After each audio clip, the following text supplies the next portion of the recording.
కొత్త cinema Tyson Naidu glimpse వచ్చింది, ఎలా ఉందన్న? చాలా బాగుందన్న. రాడ్డే మడత పెట్టాలని రాడ్డు కట్టబెట్టుకుని దిగుతాడు, మామూలుగా ఉండదు.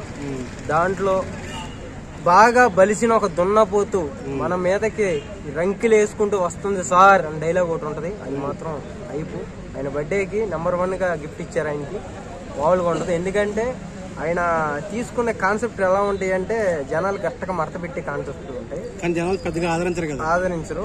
కానీ ఈ సినిమా కొన్ని క్యారెక్టర్లు చూసుకుంటే ఒక ఏపు నుంచి ఏమో విలన్ క్యారెక్టర్ కనబడుతుంది, ఒక ఏపు నుంచి ఉంటే పోలీస్ క్యారెక్టర్ కనబడుతుంది, ఒక ఏపు నుంచి చూస్తుంటేనేమో ఒక ఫ్రెండ్ క్యారెక్టర్ కనబడుతుంది. 3 రోళ్ళు కనబడినాయి దాంట్లో.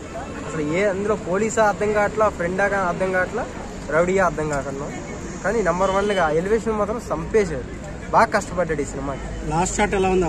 ఇనప వస్తువులు తీసుకుని అదే అంటున్నా, రాడ్డే మడత పెట్టాలని ఒక రాడ్డే పట్టుకుంటాం గొప్ప అంటే ఇంత కట్ట తీసి దెంగుతాడు. అది మాత్రం హైలైట్ గా ఉంది. భీమ్లా నాయక్ డైరెక్ట్ చేస్తున్నారు కదా, అందుకే అలా చేశాడు. అందుకే ఆ రేంజ్ లో చూపించాడు హీరోని. లేకపోతే వేరే డైరెక్టర్ అయితే చూపించేవాడు కాదు. ఈసారి కంపల్సరీ ఇటు కొడతాడు, కంపల్సరీ కొడతాడు అన్న. ఆయన బర్త్డేకి గుర్తుండిపోద్ది కూడా.